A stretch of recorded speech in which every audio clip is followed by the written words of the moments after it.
మే 9 ఇశ్రాయేలు దేశపు చిన్నది. రాజులు 2వ గ్రంథం 5:4. దేవుని కొరకు గొప్ప కార్యాలు సాధించడానికి ఒక వ్యక్తి పేరుతో ప్రసిద్ధి చెందాల్సిన అవసరం లేదు. వాస్తవానికి బైబిల్లో అమరకీర్తిని పొందిన కొంతమంది వ్యక్తులు వారి పేర్లతో గుర్తించబడలేదు.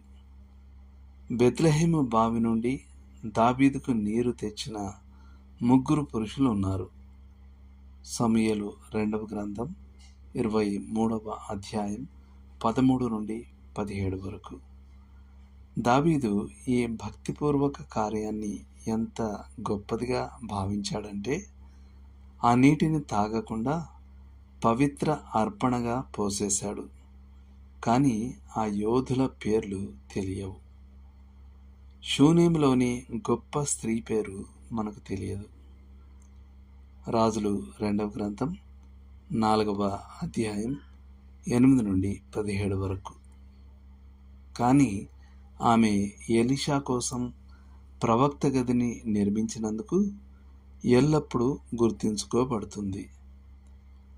నయమాను కుష్ఠరోగం నుండి స్వస్థత పొందడానికి ఎలీషా వద్దకు పంపినది ఒక పేరు లేని యూదా సేవకురాలు.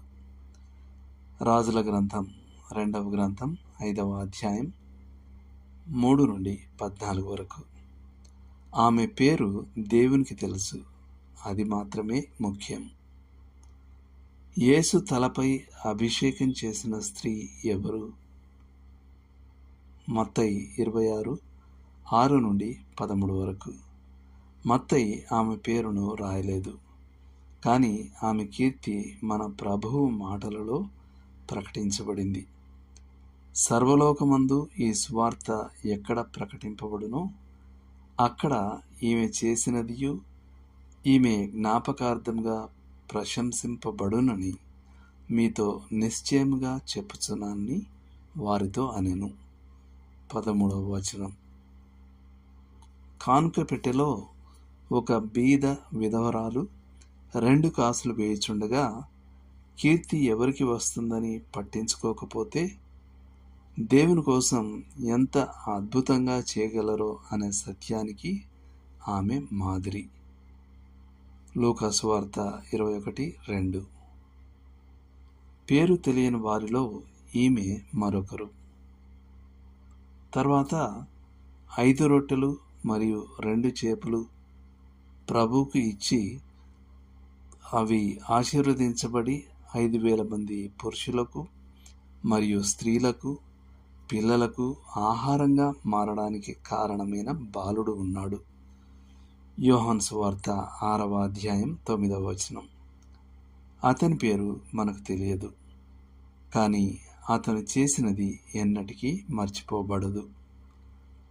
చివరి ఉదాహరణ. పౌలు తిమోతితో కలిసి కొరింథీకు 2 సహోదరులను పంపాడు.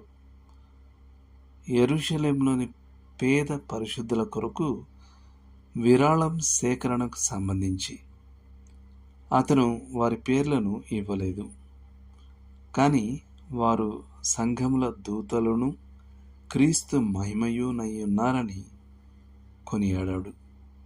కొరింథీయులకు రాసిన 2వ పత్రిక 8వ అధ్యాయం 23వ వచనం.